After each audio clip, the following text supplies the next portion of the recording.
Muy buenas noches. Sean todos bienvenidos a esta cuarta entrega del recital Todos los lunáticos y lunáticas. Es para el Teatro Municipal y para el Taller Literario Alajuelense un gusto tenerlos. Bueno, para nosotros es un gusto también darles la bienvenida en una noche especial en que tenemos escritores, premios nacionales, premios latinoamericanos y además vamos a tener un homenaje en memoria de una compañera de nosotros, Adriana Herrera, que falleció hace poco y que, tiene una obra importante que queremos reconocer, además de ser nuestra compañera como escritora que tuvo una amplia trayectoria.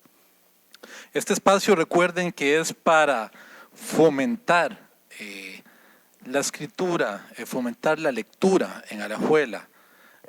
Para nosotros es un orgullo tener escritores y escritoras alajuelenses, es lo que procuramos.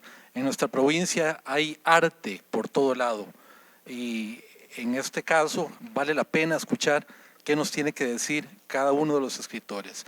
Le rogamos por favor poner sus celulares en modo avión o en silencio antes de que empiece el evento. Muchas gracias. Una cosa más, para quienes no conocieron o no están familiarizados con la obra de Adriana Herrera Brenes, a quien queremos hacer este homenaje, ella, como decía David, falleció recientemente, publicó 2 libros, uno que se llama Relatos y estampas de mujeres indígenas, en el cual hace una compilación de historias de mujeres indígenas, ¿verdad? Un grupo que por su condición, de indígenas y de mujeres, son doblemente invisibilizadas, ¿verdad? Es un libro que les recomiendo mucho. Básicamente es un libro de crónicas, ¿verdad? De pequeñas crónicas. Y su libro, El Jardín de la Memoria, que es una compilación de relatos también y del que vamos a estar rifando un ejemplar al final de la actividad.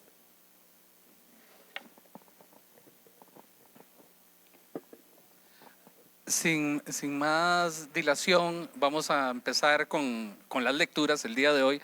Bueno, tengo el honor y el orgullo de presentar a Christopher Montero Corrales, Premio Nacional de Narrativa en la categoría de cuento.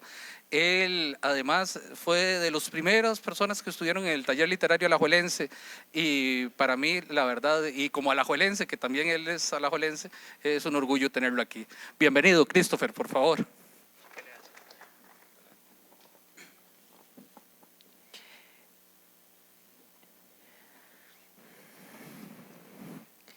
Y fui un desatanudos hablando y un abandona elefantes hablando. Y recorrí la cuerda que con mi boca hilvanaba. Mi hermano abrió sus ojos tan apaciguados por tantos años y nos transportó lejos, muy lejos, después del país de la lluvia a uno más lluvioso donde nos acurrucamos calmos. Si se mueve misteriosamente la maleza del bosque, con los años hemos dejado de pensar que es un elefante blanco. Ahora la casa está abandonada. Es un animal sin ojos, ya que, a diferencia del otro, la que quedaba recuerda llorando y lavando la ropa, sin ropa que mi hermano y yo nunca dejamos. La sed de uno muestra al otro y para muchas de las personas que estamos aquí hoy no hay mayor sed que tartamudear. Es que uno no repite las palabras agradablemente, se hacen muecas, sonidos guturales, nos estresamos, nos sonrojamos y de pronto sale la palabra. Y uno ha dicho más con el no hablar que con otra cosa. No se preocupen, no se contagia. Bueno, a veces imagino que mientras cito a Terry Eagleton y tartamudeo, él repite unas palabras mientras da clases y se extraña de lo que pasó. Pero esa sed, esos gestos de loco, de niño o de místico, le permiten al otro desplegar su existencia. Ahí nos daremos cuenta si se usa para la fuerza o no, para la burla o no, para reafirmar posturas de señorío o no, en fin, para la ternura o no. Es muy desgastante aparentar la perfección. Leo en voz alta. Le leo a mi familia, a mi hermana. Trabajo leyendo en voz alta. Creo que es una buena señal. No distinguir muy bien entre lo que pagaríamos por hacer y lo que nos pagan para que hagamos. También leo en voz baja. Cuando he tenido pareja, disfruto de leer con ellas. Les leo en la cama, al despertar o después de coger. Les mando audios con poesías o con pasajes de cuentos. También les he mandado canciones o inclusive me voy a la sala mientras ellas todavía dormían, grabo el audio y lo mando para escucharlo juntas. Mientras las abrazo por la espalda y les digo que no quiero estar en otro lugar del mundo que no sea ahí con nosotras dos.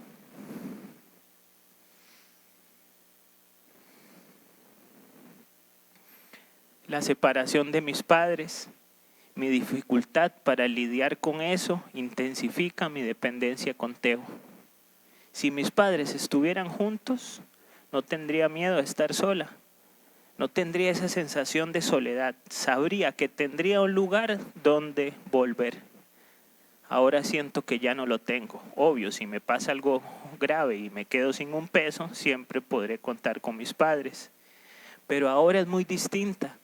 Siempre fui muy mimada por mucho tiempo y mi proceso de independencia fue muy abrupto, sin tiempo para asimilar. Cuando estoy delante, sujetada por estos sentimientos, no me siento una mujer de 33 años, me siento una nena de 11, egoísta, irracional, dependiente, mimada, malacostumbrada y algo cobarde. Mi relación con Teo es una relación de profunda amistad. Ya no sé si sigue siendo una relación de pareja. No me importa si él quiere salir con otras chicas, no me preocupa. No lo deseo. El sexo es casi nulo. Igual eso puede ser por el medicamento que ando tomando, pero extraño su compañía. Disfruto de estar en casa con él, de compartir tiempo, de hacerle regalos, de cuidarlo. A veces lo tengo como hijo y a veces como padre, pero nunca como amante. No hay absolutamente nada de pasión de mi parte, pero sí un cariño inmenso y el deseo de cuidarlo. Mucha gratitud, confianza, deseo que sea feliz.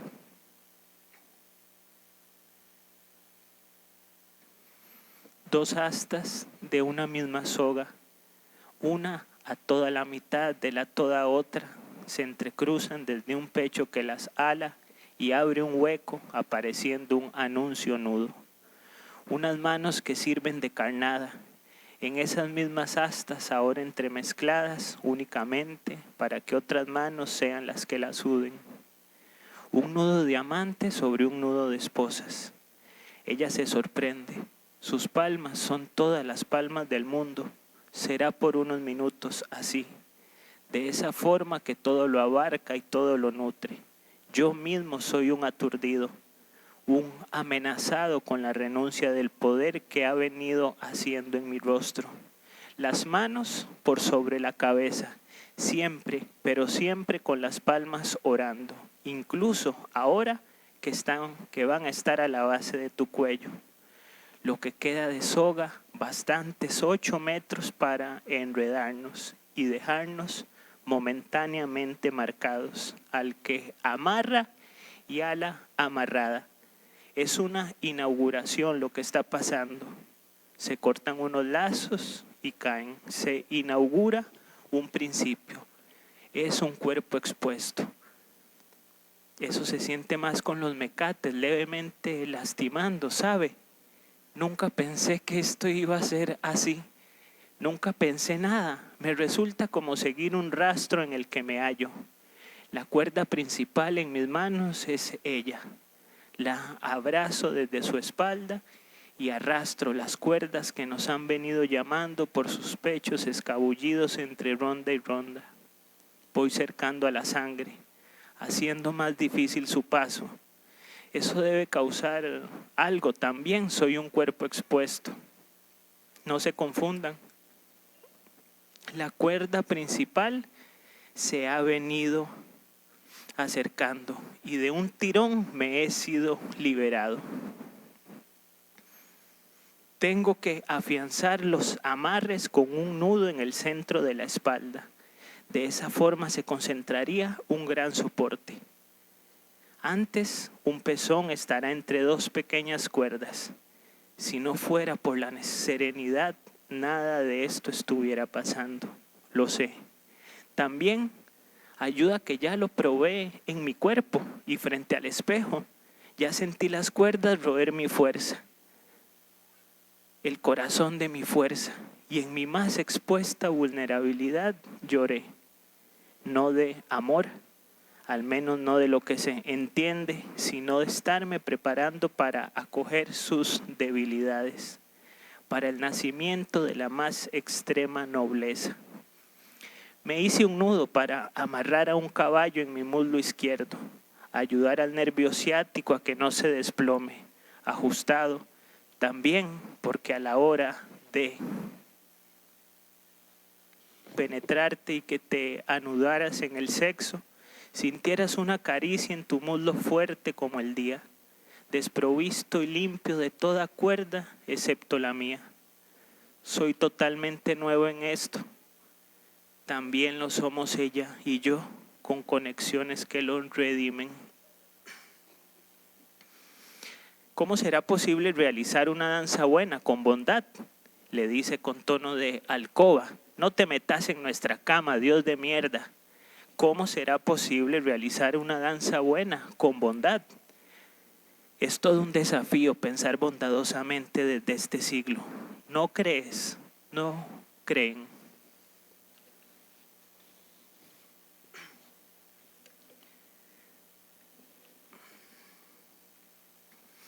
Aprendí a saltar la cuerda trastabillando. 2 saltos ansiosos y la cuerda ansiosa por debajo de mis pies.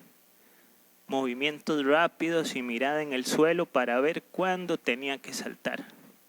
Saltaba 2 veces como para entrenar el salto que hacía, para pasar la cuerda que se venía encima ansiosamente. Ya no necesitaba 2 saltos y solo uno aparecía saltando. Y la mirada dejó de asirse al suelo y percibía cuando la cuerda pasaba y tropezaba más con ella. El peso de la cuerda, la distancia, mis tenis viejos o nuevos, eran factores que mi percepción trataba de equilibrar en el momento. Un conflicto de acomodo entre la cuerda y lo que creía que era yo. Todo se pudo haber resuelto sin saltar, es cierto, y buscar otra actividad cardiovascular que no implicara desprenderme de lo que suelo llamar tierra. Una y otra vez ese gesto del desgarre. Pero algo encontraba en el aire. No pretendía volar ni saltar edificios, pero algo encontraba en el aire luego de la ansiedad. Mi condición mejoró. Ya no necesitaba entrenar con un brinco asustadizo. Simplemente saltaba y la cuerda cada vez más serena hacia su sombra y la mía relacionándonos con el sol. La etapa de los malabares era simple. 2 veces pasar la cuerda en un salto. Nunca pude llegar a 3.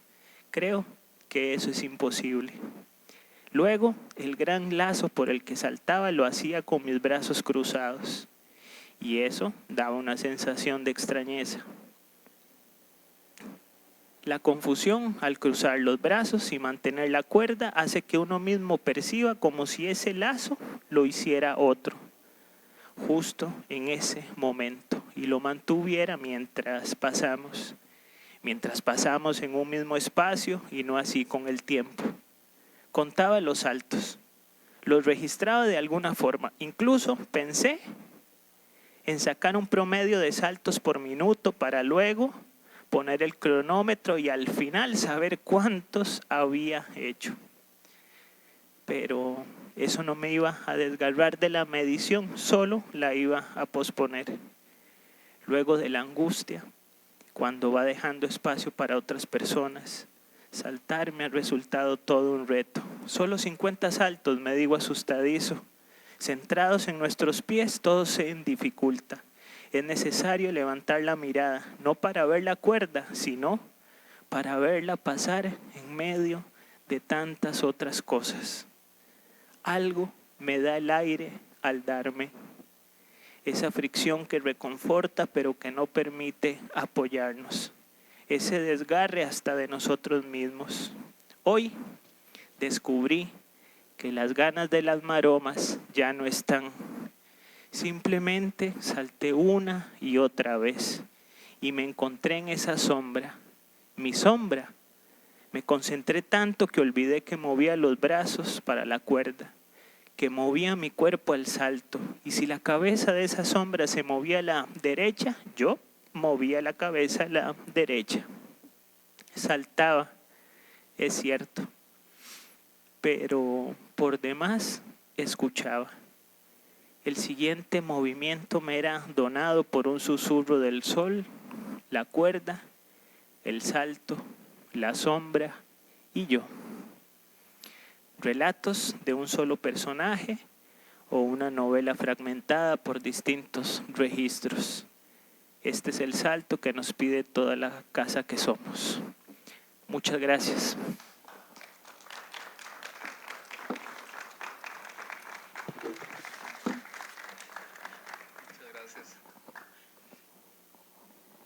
Felicitaciones, Christopher. Y bueno, este es el libro más reciente de Christopher, que además con un nombre muy sugerente, Toda la casa que somos.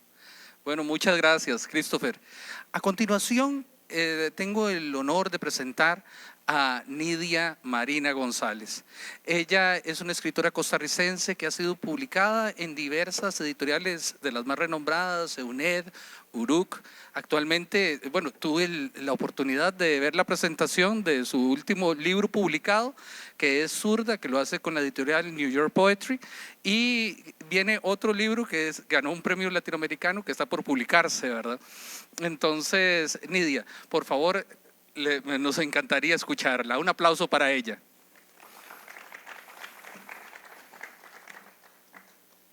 Bueno, muchas gracias por la invitación y realmente es hermoso este lugar. No lo conocía, tan cerca que estamos, pero no lo conocía. Voy a compartirles como 2 poemas y 3 de los últimos 3 libros publicados. Estos 2 pertenecen a La estática del fuego y terminaré con el libro del premio latinoamericano. Bueno, ontología del llanto. Nombrar es invocar, hacer que la imagen nos toque la epidermis y traspase las sombras que la desdibujan. Nombrar es ahondar en la memoria que llega encadenada a un grito apenas audible, al latido de una muchacha que fui, el de un chamán que fui, una guerrera, un muchacho o una anciana. Puede ser que invoque el nombre olvidado de la niña que se perdió en el desierto de Atacama, Elunei, Sayen, Ailín o nada más Ana, y Marina, multiplicada y reducida a un cuerpo, a un ruido constante en el oído izquierdo que choca contra las rocas del desierto, a varios siglos de distancia o a un mordisco de tiempo, centro de muchos centros buscándose en espiral entre el olvido y lo que se ve, epidermis apenas, invocar el apunte, garabato que recobra la voz, invocar el citrino que me falta, las piedras que perdí en Ciudad México, bajo la superficie del ruido, aullar, ladrar, piar, maullar, llorar, también es nombrar lo que no sabemos cómo se nombra. Todo se ve mejor cuando hay niebla. A la altura de mis años, la muerte se ha llevado una pequeña multitud de seres amados. Desde aquí, algo he aprendido del arte de la domesticación, domesticar el gozo, el miedo, la muerte, el amor. Aunque suavizar la conciencia no detiene nada, sí agrega cierto brillo en justa medida. Domesticar la vida no logra alejar a la muerte, la desnuda para que sea más fácil caminar con ella, abrir ventanas de humo por encima del fuego que crepita. La niebla puede ser capaz de aclararlo todo, pasa por el ojo de una aguja, niebla igual que humo. Pasa el sol entero y diminuto, corta aristas en su velo de partículas, detrás de la colina donde acaba un país y no necesariamente comienza otro. La niebla llega en la espalda del aire y lo toca todo. Se puede ver mejor cuando hay niebla, pese a que las afirmaciones dicten lo contrario.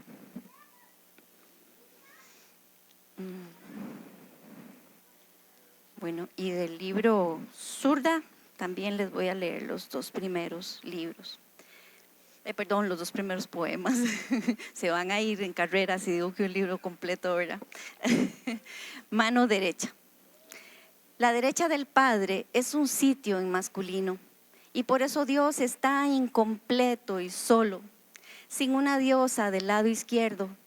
¿Cómo se reconocería ella a sí misma si su imaginario está lleno de estigmas y esclavas, de manos atadas a la espalda, obligadas a que todo trazo provenga del grafismo derecho? Los hijos, debilidad y fortaleza en medio ardor, secuestrados por la guerra, los poros de la ternura desmoronados. Desaparece el rostro de la madre y la orfandad es lo que existe. No puede brillar lo que se cubre bajo tierra. Por eso tanto miedo, por eso tanta estafa.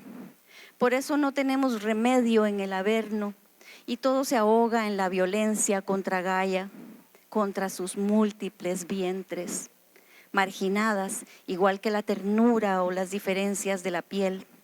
Pisoteado el amor, toda esperanza es un añico, a la derecha de un padre sin madre, de un Dios con barba y sin pechos. Mientras la guerra y el abismo, mientras la memoria de todas las cosas, mientras las amputaciones prevalezcan y falten piezas, sin lugar para la diosa, no hay regreso a ninguna parte. Principio de fe. A diario preciso de un pequeño altar para la sombra, el ínfimo abrazo de las mariposas y un fósforo para encender el sol. Mi mano zurda nunca fue atada a mi espalda. Nadie me dijo que era siniestra su tinta. Creí que su defecto estaba en no resignarse al sosiego y su torpeza era innata. No soy culpa del agua, ni de la neblina y su hermana la silampa. No tienen culpa el largo de mis dedos buscadores de música sin partitura en los fonemas. Nada de misterioso ni de embrujo. Las simples ceremonias de los solsticios, magia blanca, intaglio y falta de cordura sin duda alguna. 2. No he vivido guerra ni guerrillas, pero sus sonidos me estallan en la entraña. Se dice que la sombra de este país evitamos el riesgo y corremos antes del enfrentamiento, fanáticos del olvido. Temo que sea cierto. No he tenido hambre, pero la siento doler y arder en todas partes, humo inevitable. El pasado es cada vez menos inofensivo y cada vez menos son usadas ambas manos para entender el mundo entre los libros. El flash de lo inmediato en un TikTok borra la memoria. 3. Al centro de Centroamérica aprendí la retícula continental en la pluma de Galeano, la piel herida y resiliente de las mujeres en las páginas de Gioconda, en los poemas de Rosario, en el analfabetismo de Doña Julia, en la herida misma. Dibujo desde las lágrimas que no logro escribir con mi otra mano, a diario preciso de un pequeño altar para la sombra, el ínfimo abrazo de las mariposas y un fósforo para encender el sol. No tengo más, es lo que alcanza mi mano zurda. El intento del texto, a veces flauta, a veces signo trepidante que me sobrepasa. Partituras de esta mano zurda, el pecho de las preguntas, la sábana clandestina de la periferia y el giro del tiempo sobre su propio abismo. Y tal vez de aquí creo que, bueno, voy a seguir con lucidez, porque creo que tiene secuencia. Lucidez. Si perdí a mi padre, perdí la patria, pero me quedó la madre, la matria, la hermana, los hermanos. María Zambrano. En la matria, ella es la imagen que primero se desenfoca para encontrar la nitidez, catalejo inconforme. Ella es el túnel y la salida al peso de las descalificaciones que tienen más de 3000 años. No se trata de ser audaz en medio de la polaridad y la acidez de las calles, de la decadencia y el sonambulismo que corren como humo. No importa mucho la mano con la que se empuña el lápiz. Nada nombra la línea de su origen. La clarividencia del paisaje habla en lenguajes naturales y la entiende el asombro, la lucidez, le pertenece. Llorar no es siempre parte del miedo y el primer miedo es siempre a la separación. No se trata de saltar a la memoria sin paracaídas, de coleccionar aristas por pura desidia. No se trata de hacer lo imposible en un mundo acre. Se trata de mirar la orilla, de abrazar el salto con garrocha y darle vuelta al cerrojo con una mano zurda y femenina. Recordar que la lucidez está en el presente sin cálculos retorcidos. Está pintada en una rayuela sin nudos ni prisas, donde los charcos recuerdan cómo hacer navegar un barco, cómo llenarse de nubes y de ballenas sin necesidad de grandes discursos. Desnudos recientes bailar en la sombra de la arena, para nombrar la lucidez habrá que rehacerse desde la célula o acaso más atrás, reescribir la historia, renombrar el reflejo en la lágrima. Bueno, y termino con, ya está publicado el libro, Anamnesis. Lo que pasa es que solo tengo 5 ejemplares, estoy esperando el resto. Pero está en Amazon también. Estos 2 libros están en Amazon. El primer poema de este libro se llama Llorar desde el vientre de mi madre. 1. Mi madre decía que lloré en su vientre. Lo imagino como una película en blanco y negro.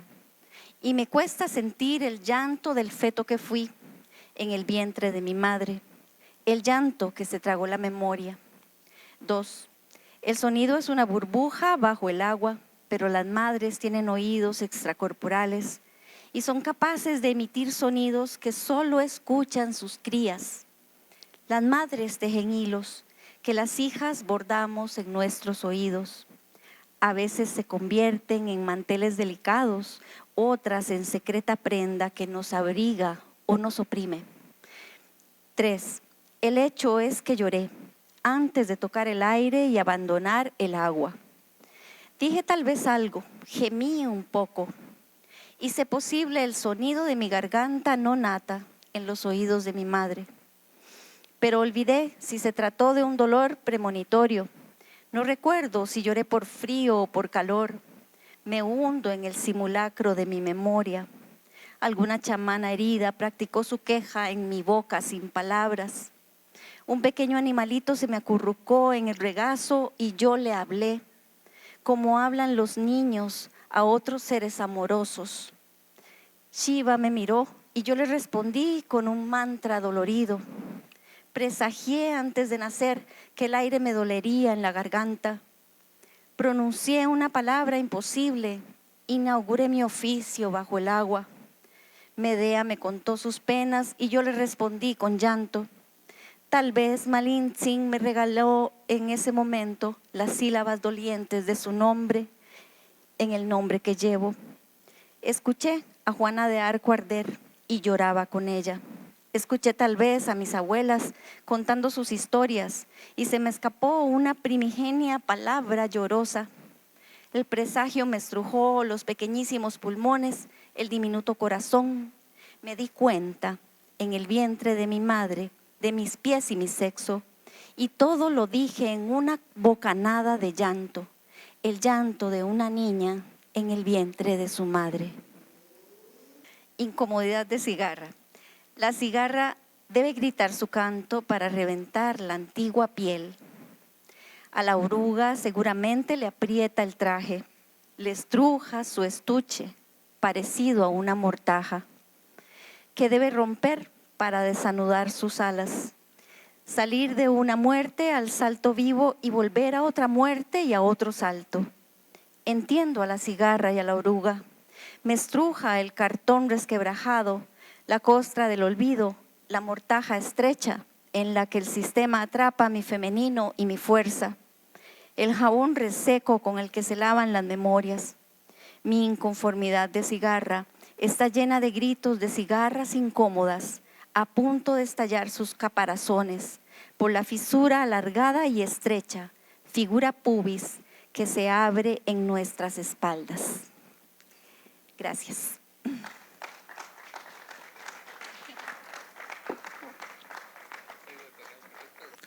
Bueno, ahora tengo también el privilegio de presentar, y esto es algo muy bonito porque Nidia, como el siguiente invitado, Gustavo Arroyo, están en el colectivo Ceniza Huetar y vienen desde San Ramón para acompañarnos. Y ha sido un colectivo con el que hemos tenido muy buenas migas siempre, desde que iniciamos ambos proyectos, que inician más o menos paralelos. Me parece que en el 2012 inician los dos. Entonces es una relación de larga data ya, como la que tengo con Gustavo Arroyo. Gustavo Arroyo tengo el privilegio de conocerlo desde antes de que fuéramos publicados los dos, en un recital en la biblioteca de San Ramón, recuerdo bien, y he tenido el privilegio de presentar, de hacer varias reseñas de su obra, una obra que roza los caminos de la filosofía y la poesía. Es, como decía Unamuno, filósofo y poeta vienen a hacer lo mismo. Entonces, con la obra de Gustavo Arroyo me encuentro con ese recorrido con el que me siento muy identificado. Entonces, les pido por favor, Gustavo Arroyo además está siendo publicado por la misma editorial que Nidia, en uno de sus últimos libros, que es con New York Poetry Press. Gustavo, te invito a pasar al escenario y por favor un fuerte aplauso para él.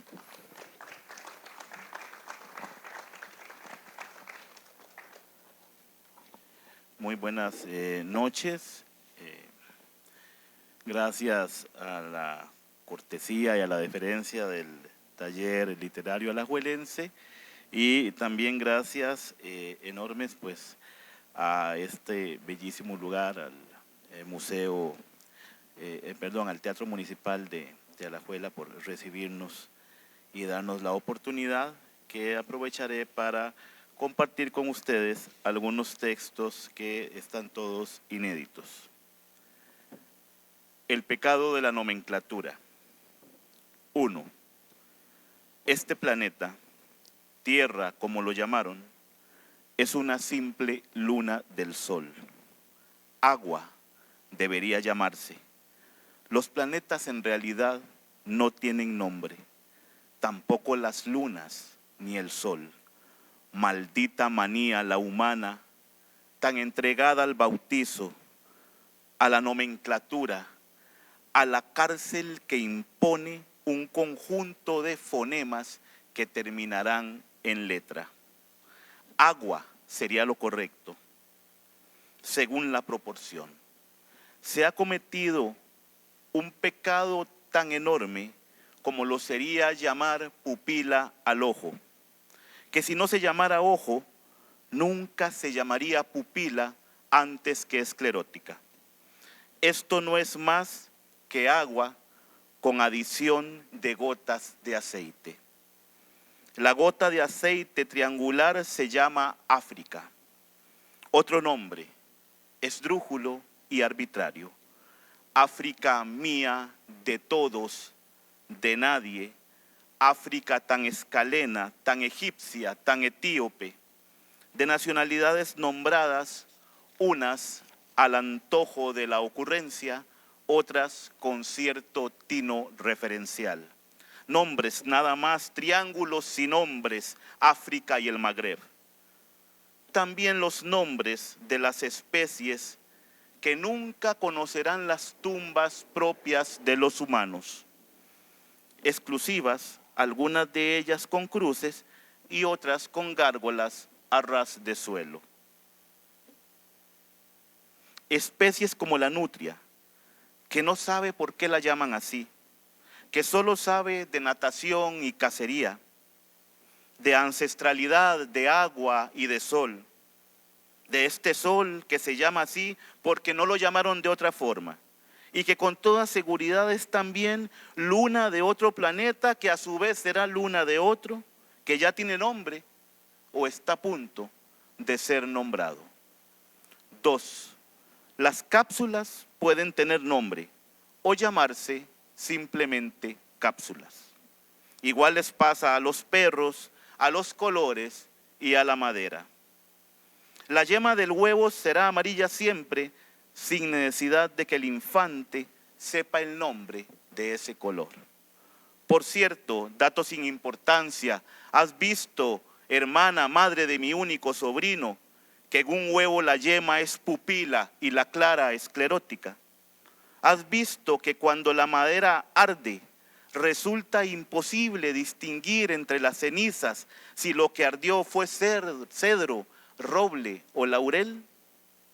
Bajo el nombre de ceniza se guarda toda la madera consumida, incluso la que usamos para hacer cruces que coronan las tumbas improvisadas a orillas de la autopista. Ceniza es el nombre genérico del cadáver de la madera. Cadáver, por cierto, es el nombre de un animal que ya no se llama de la forma en que fue conocido. Cuando papá murió, se llevó su nombre enterrado bajo las uñas. Logró conocer a tu hijo, hermana, pero al decir su nombre, nadie contesta.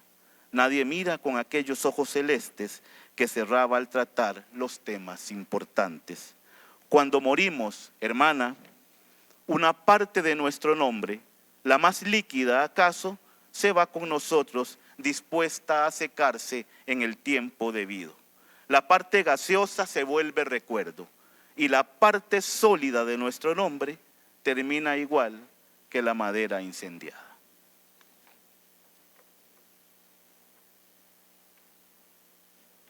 Dilución.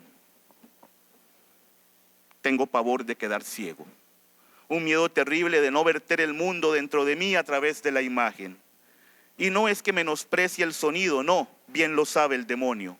No menosprecio tampoco el aroma, la sensación, el sabor. Son otras formas de verter el mundo dentro de mí que me resultan útiles pero llanas. Lo imprescindible me viene de la imagen, es la imagen misma. Tengo pavor de quedar ciego. Podría lidiar con cualquier otra amenaza en la vida, un asteroide desperdigado, una plaga mesopotámica, una décima de litro de agua por jornada. No es que sea valiente, todo lo contrario. Soy un cobarde que conoce en demasía el extremo más delgado de su pánico. Porque el pánico es individual, como el tamaño de los riñones o la proporción entre los dedos. Y no se trata de que cada uno posea su pánico, sino que el pánico de cada uno lo tiene asido de la intersección que une la nuca con la espalda, ese punto que custodia el puente más delicado del enjambre nervioso. Me horroriza la ceguera, nunca me cansaré de decirlo, aunque nadie escuche. Podría quedarme ciego de los oídos, ciego de la boca, de la piel, de la nariz y eso nada significaría para mí.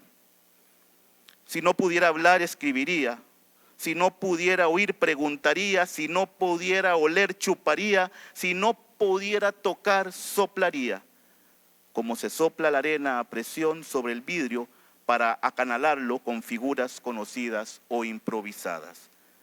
Necesito succionar el mundo con mis ojos, desde mis ojos. Mi imaginación es tan flaca que me impide improvisar imágenes que no observo.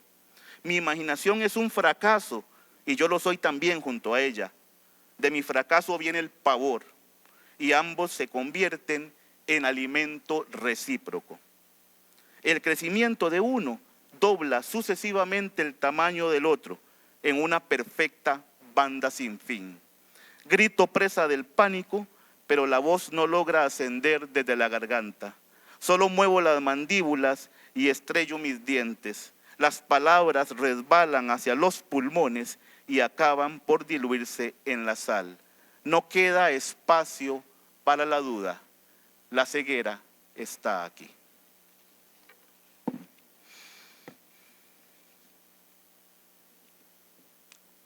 Imperfección del acto egoísta. Tan solo aspira a crucificarse por sus propios medios. Le urge quebrar el esquema. Está muy consciente de que la crucifixión es un acto bilateral, algo entre martillo y madera que deja carne en el medio, mientras otra carne se encarga de la ejecución.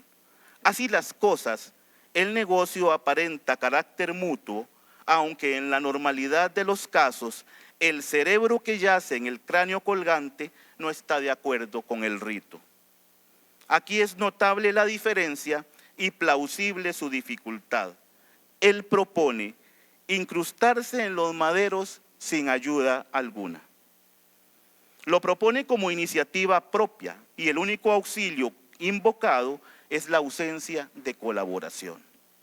Como enemigos innegables, desde ahora reconoce la influencia de la gravedad y la falta de aptitud para el contorsionismo. Imagina cómo lo haría.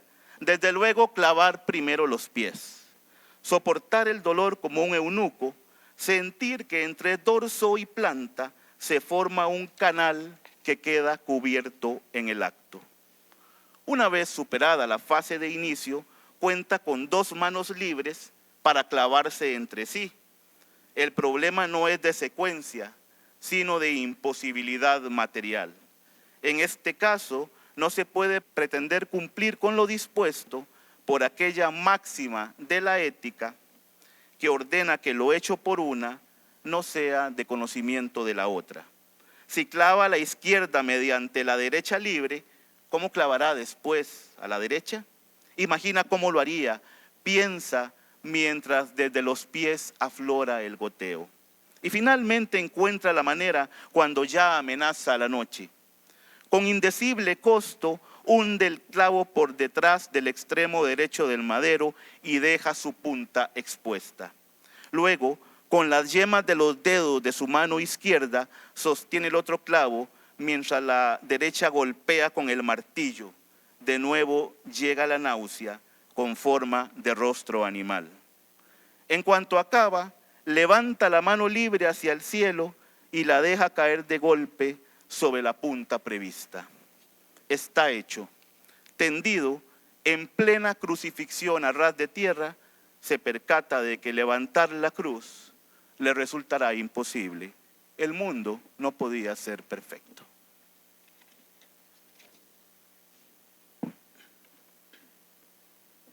Espina y misil. Recaigo. Una vez más ignoro que el fémur es un puente entre el suelo y la conciencia, y en un acto deliberado pero sutil descarto la funcionalidad de mis muslos.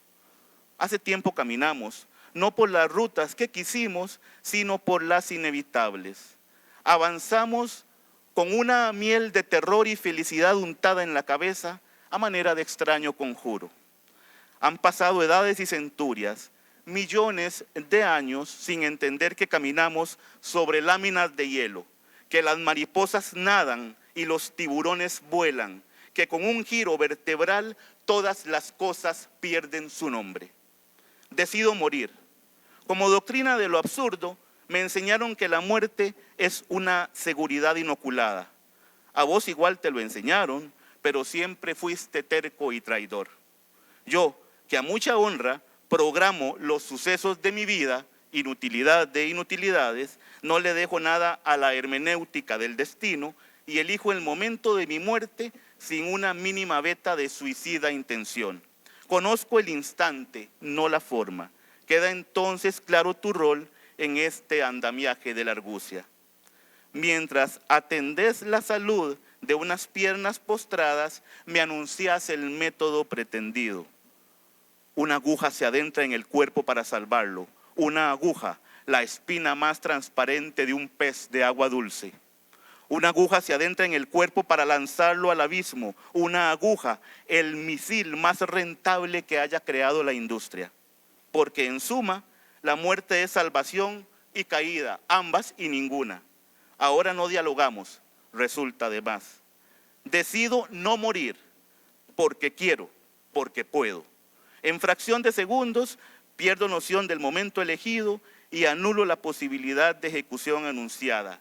Mis pulmones se hinchan de vapor quemante y sueño con nuevas láminas de hielo, con un mar y un cielo invertidos, como siempre ha sido, como debe ser. Una realidad es tal no porque exista, sino porque puede imaginársela. Tantas constelaciones como cardúmenes posibles. Recurrimos sin demora a ciertas necedades para opacar este sol, aunque todos los demás permanezcan intactos. Inmensidad de soles que guardan con prudencia la distancia entre sí, vaciados sobre la red del único cielo existente. En un punto fugaz del horizonte, la nomenclatura destiñe y aflora la abstracción. El único cielo que existe es el mar. En su fondo discurren constelaciones y nebulosas, naves y vacío, cardúmenes enteros de luz y sombra. La evidencia siempre lastimó nuestros ojos, que fueron tan pequeños como el coraje y tan inútiles como la nostalgia. Hay demasiada memoria derramada sobre esta arena de nubes. El único cielo que existe es el mar. La perspectiva nos traiciona como siempre y nos hace ver lo pretendido, porque este sol, siendo el único que hemos visto, no es el mismo que desde siempre conocemos. Primero lo intuimos y luego lo recordamos para quedarnos eternamente en la mitad de la cicatriz. Aunque abunde el presentimiento, nunca se adelanta la aurora en esta marea de cortos eclipses. Usamos las palabras para opacar este sol, mientras ignoramos todos los soles que jamás hemos querido ver. Las palabras nunca nombran, solo sintetizan la más próxima idea de lo nombrable. El único cielo que existe es el mar. Como consuelo advertimos que sobre nuestros cráneos cuelga la concavidad oceánica retenida. Muchas gracias.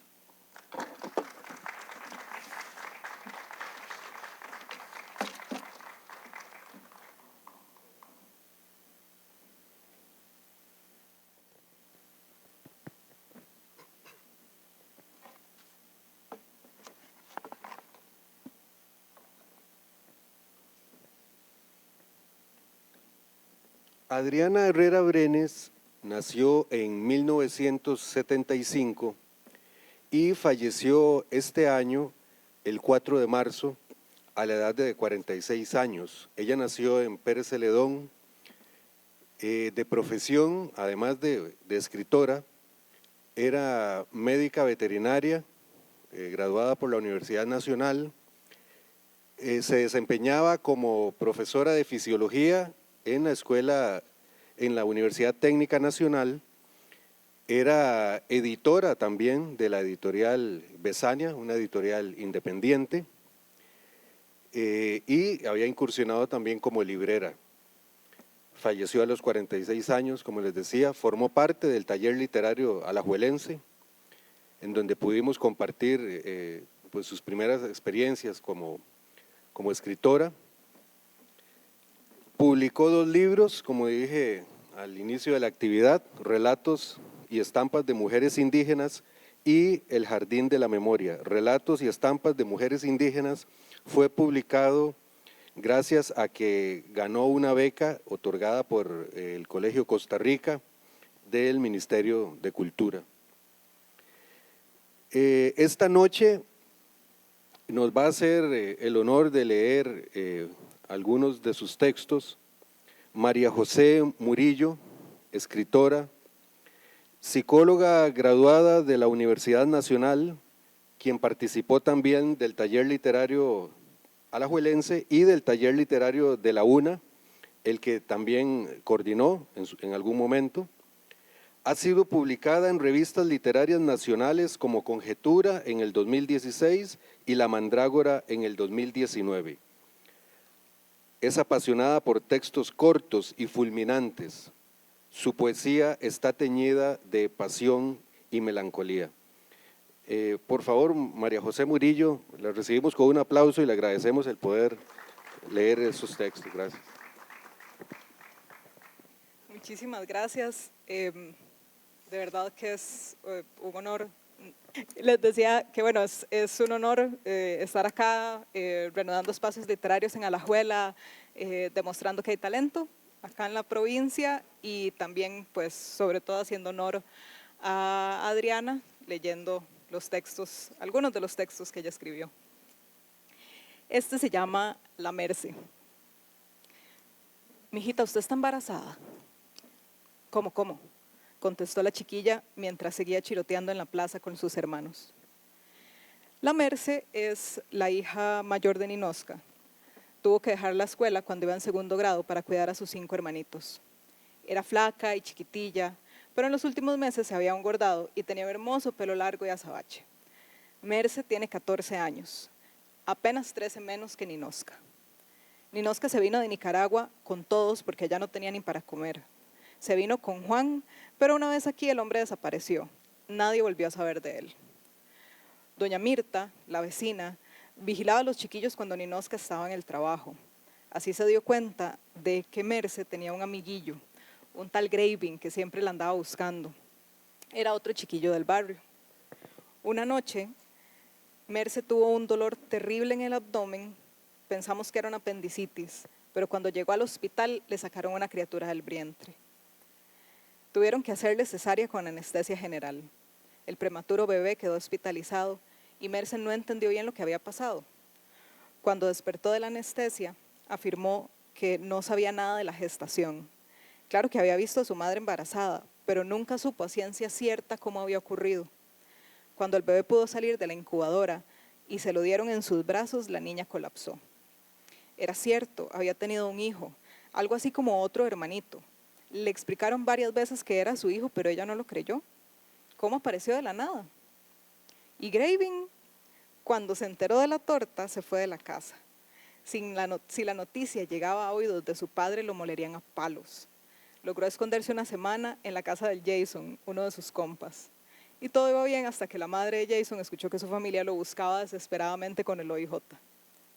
Hoy, Merce tiene 20 años y 3 hijos.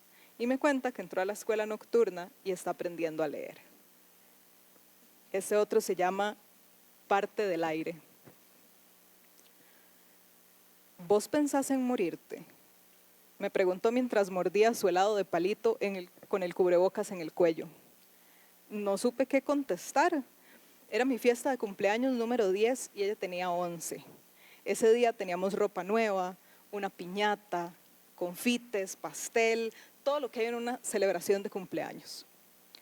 Solo me dejaron tener 10 invitados por el asunto de la pandemia y me costó mucho elegirlos. Tengo un montón de primos, pero Karen tenía el primer lugar. Me hice como que no había escuchado y seguí con mi helado de casa. 20 años después, estoy acá, en el puente ferroviario de Río Grande, tratando de entender por qué lo hizo. Este puente es altísimo. En el fondo se puede ver el cañón del río. Todo está rodeado de bosque seco y en un rato se pondrá el sol. Karen era mi vecina favorita. Juntos fuimos al kinder y ya desde entonces tenía un temperamento explosivo. Cuando estaba feliz era exageradamente alegre y cuando estaba triste era un panorama desolador. Si llegaba a enojarse era como la encarnación de Lucifer. Una vez le tiró un libro a un compañerito en la cara y le rompió la ceja y tuvieron que suturarlo. Creo que yo era su único amigo. Nadie la entendió nunca, ni siquiera su madre. Ahora sé que siempre estuve enamorado de ella, ese amor infantil y puro. Habría hecho cualquier cosa por ella. Casi siempre estaba en la casa, se quedaba encerrada cuando su mamá salía a trabajar. Por esos años aprendió a salirse de su cuerpo para ir a pasear. Podría ver su cuerpo vacío en la cama. Después de un rato regresaba y se sentaba a dibujar todo lo que había visto en su viaje extracorpóreo. Cuando me lo contó pensé que era una broma, pero después me asusté. Había escuchado en la misa que los demonios pueden entrar en los cuerpos vacíos, pero jamás fui capaz de decírselo. Muchas veces intenté salir de mi cuerpo, pero nunca ocurrió. Para ella era algo normal, nadie se le enseñó, solo era algo que podía hacer cuando estaba aburrida. Se subía al techo de la casa para fumar a escondidas y si alguien trataba de bajarla, amenazaba con tirarse. Con el tiempo empecé a subir al techo para acompañarla, aunque como soy asmático nunca pude fumar.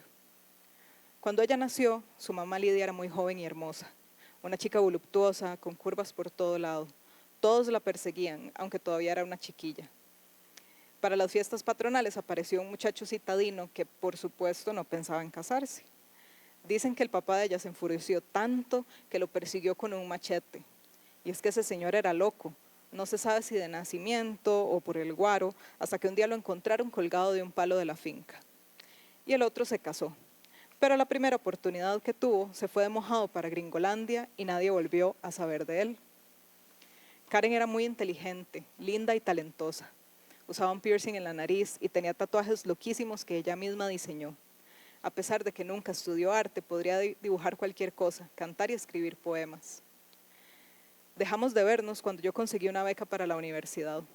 Ella quedó en el pueblo para cuidar a su madre, que para en ese entonces le habían diagnosticado con esquizofrenia.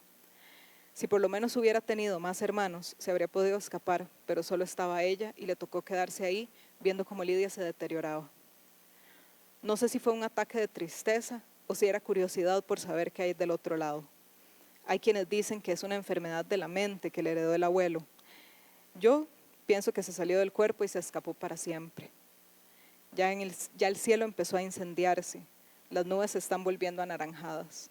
Mientras veo el cañón del Río Grande, ella debe andar por ahí, siendo parte del aire y colada en una fiesta de artistas.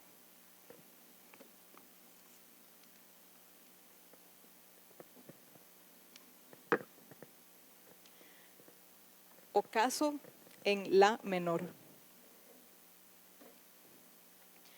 Él fue músico toda su vida. A los 7 años le dieron un librito de solfeo y eso lo marcaría para siempre.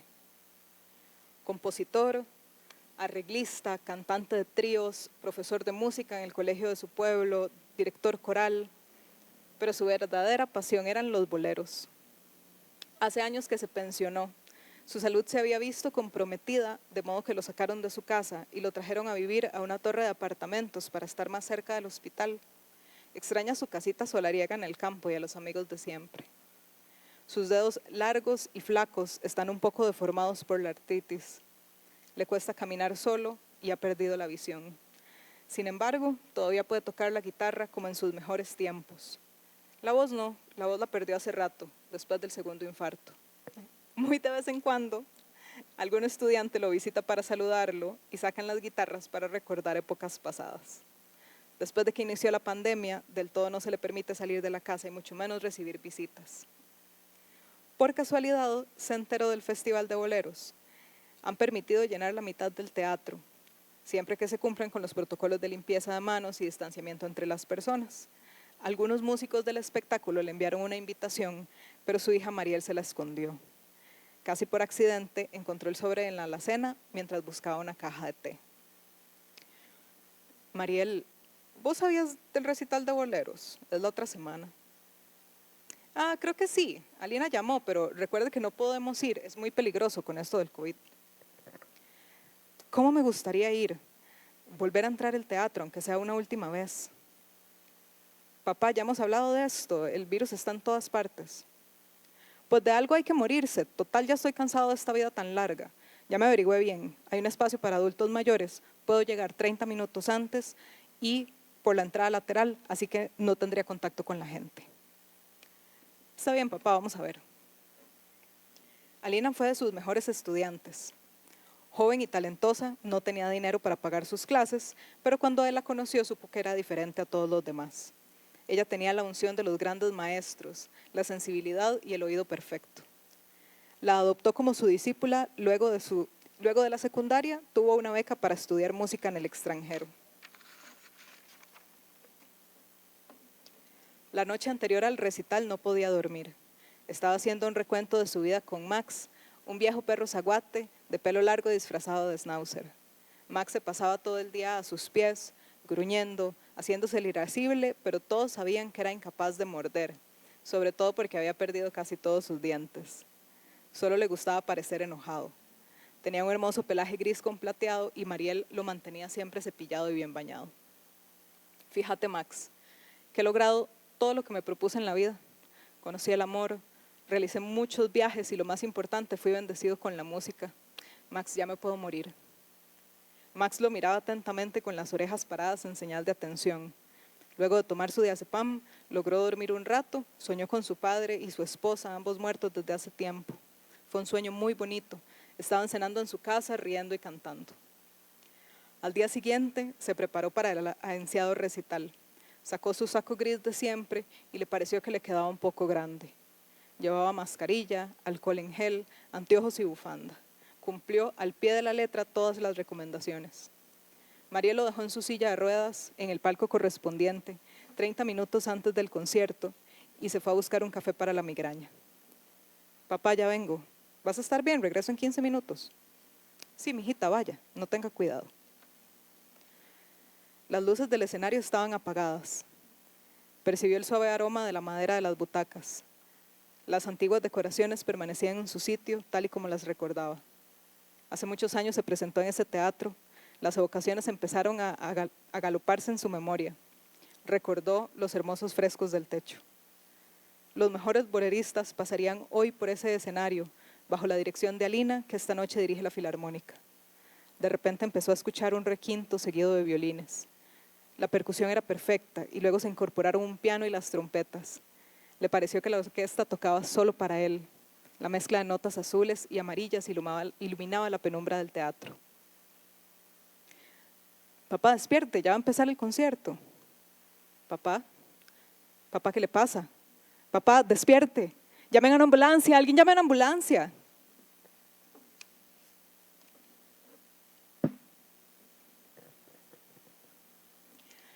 Este otro se llama Las casas con fantasmas y tiene un epígrafe de A. Monterroso. Y bueno, cada quien tiene los fantasmas que puede. Hace 3 años que llueve. Al inicio pensamos que era un temporal que pronto cesaría, pero no paró. Nos salieron musgos, algas y hongos por dentro y por fuera. Las arañas pusieron sus trampas en los biófritos. Poco a poco nos fuimos acostumbrando a ellas. Primero pasaba la aspiradora todos los domingos, luego una vez al mes. Ahora me preocupo cuando no hay presas en las telas, algo tienen que comer. Mi corazón también se adaptó a la pegajosa matriz de algas que creció entre las válvulas. Sigue enviando su sangre a las vísceras adornadas con formas de sombrilla como de amanitas. La humedad está en todas partes. Afuera está la lluvia, adentro las goteras del techo, encima las lágrimas. La piel se volvió permeable. Se le abrieron poros por donde entra un vapor de agua. Es como sudar al revés, con todas las toxinas. Por estos mismos días las ranas volvieron. Regresaron con la tristeza, con el dolor y la ausencia. Son las agudas campanitas que doblan por los muertos en las noches de verano. Ahora dicen que la casa está embrujada. ¿Y cuántos años debe tener una casa para tener fantasmas? Pues todo depende del fantasma. Los fantasmas jóvenes tienen predilección por las casas modernas. Algunos prefieren las rústicas con chimeneas y otros las que tienen música. Ahora que, como habitan una dimensión atemporal, ya ellos no cuentan sus años. Y por eso ya no saben si son jóvenes o viejos. Casi siempre vuelven a los lugares conocidos para no perderse. A veces hay alguno aventurero que visita nuevos lugares para divertirse. Y es ahí cuando la gente se asusta porque es un ente desconocido. Entonces vuelven con los amigos, los que sí saben quién es o acaso recuerdan quién fue. Esas personas le guardan un espacio especial en su casa y en su corazón. Por eso hay fantasmas que abandonan las casas y se instalan en los corazones. Parece que es un poco más seguro y acogedor. Casi siempre los amigos son amigos de los gatos y comparten con ellos su aprecio por la música clásica. Rara vez les interesa comunicarse. Solo existen y se pasean por los pasillos de las memorias hasta que nadie los recuerda y entonces dejan de existir. Y para cerrar, les voy a compartir El Jardín de la Memoria, que es el cuento que da título al libro.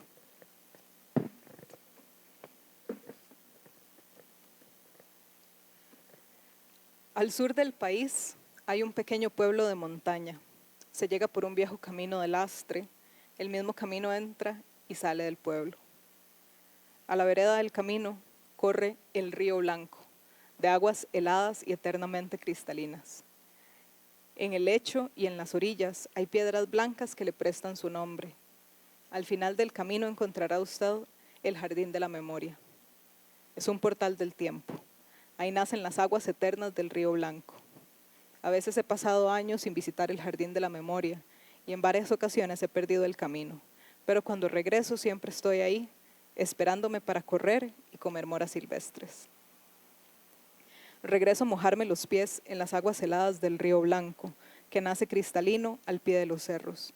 El Jardín de la Memoria es un espacio mágico que resguarda lejanas infancias olvidadas.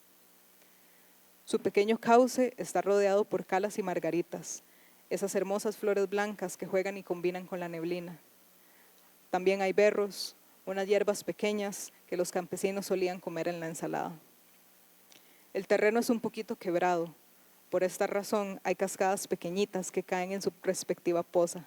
Fractales de espejo reflejan los colores y se repiten en medio del pastizal. El Jardín de la Memoria tiene cabras, caballos y terneritos. Alguien se los llevó y los olvidó. Ahora son libres y felices. Casi olvido un detalle importante. Aquí el tiempo no existe. No se sabe bien por qué, pero el tiempo se detuvo un día.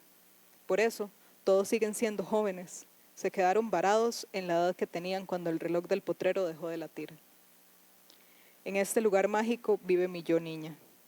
Me gusta ir a comer moras y frambuesas silvestres y a jugar con los terneritos y con mi perro Nicky. Ellos brincan, coquetean y no se cansan nunca. Igual que yo, hace frío, pero nos calentamos corriendo. Puedo escuchar el viento que silba entre las ramas de los robles.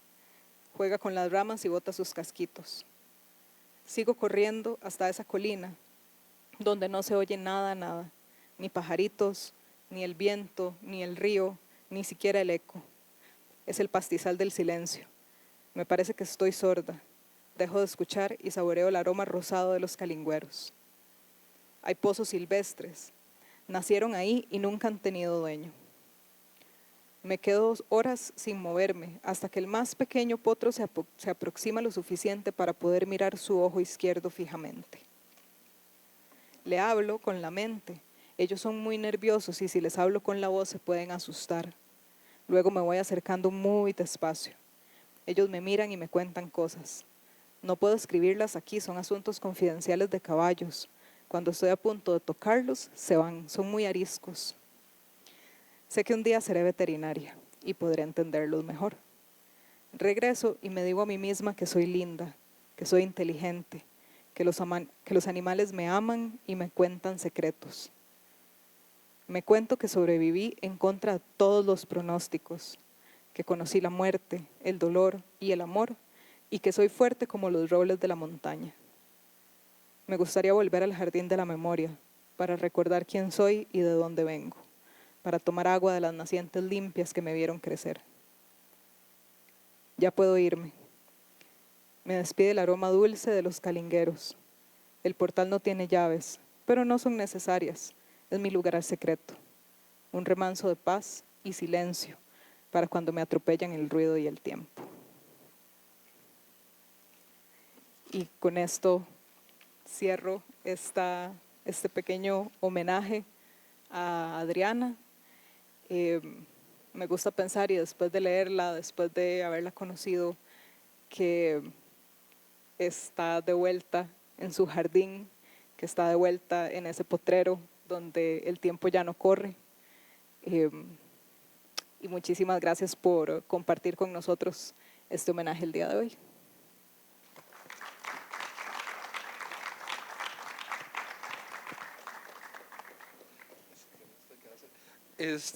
Quisiera invitar a miembros que hayan estado en el taller literario, a Christopher, Alejandro, que lo veo por ahí,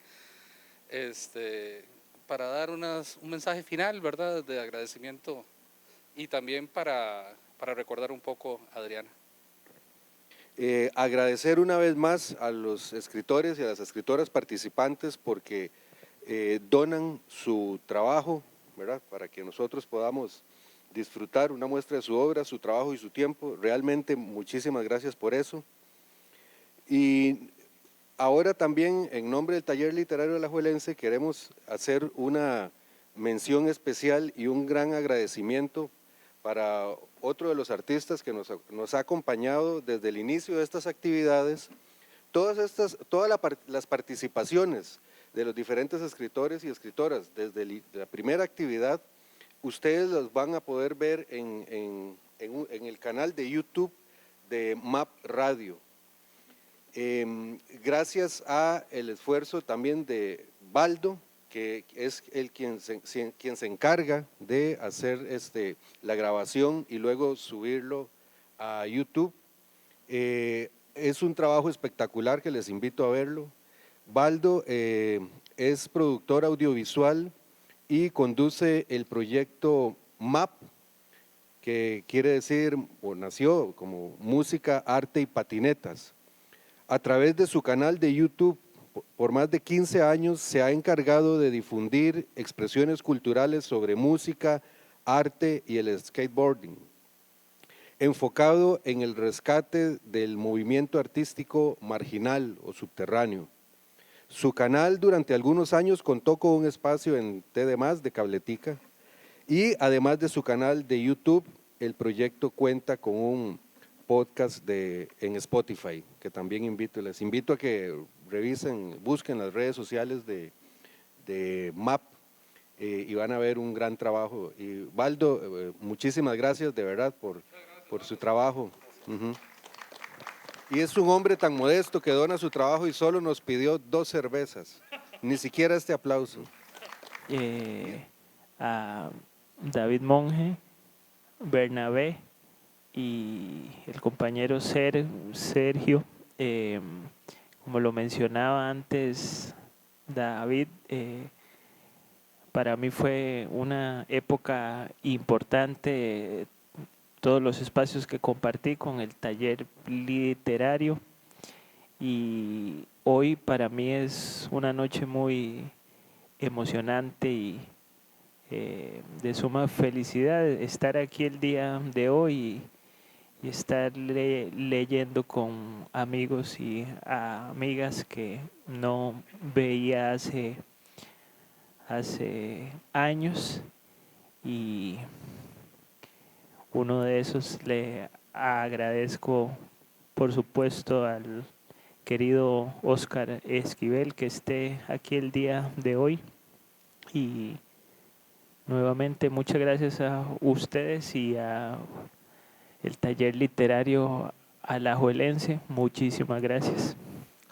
Bueno, encantado de nuevo tenerte aquí junto a nosotros en este taller literario que ahora evolucionó a grupo cultural y que, bueno, esperamos dentro de poco también poder abrir el espacio como taller. Bueno, las palabras finales serían para Adriana, ¿verdad? Ella fue una compañera que nos influyó a todos de diversas maneras. Su obra incluso fue recomendada por el Ministerio de Cultura. A nivel personal, bueno, para que tengamos idea, por ejemplo, Adriana fue la que trajo a Sergio Murillo al taller literario. Recuerdo bien que Adriana llega y me dice, tengo un amigo que escribe, que hace unos cuentos muy bonitos, y bueno, digo, tráigalo.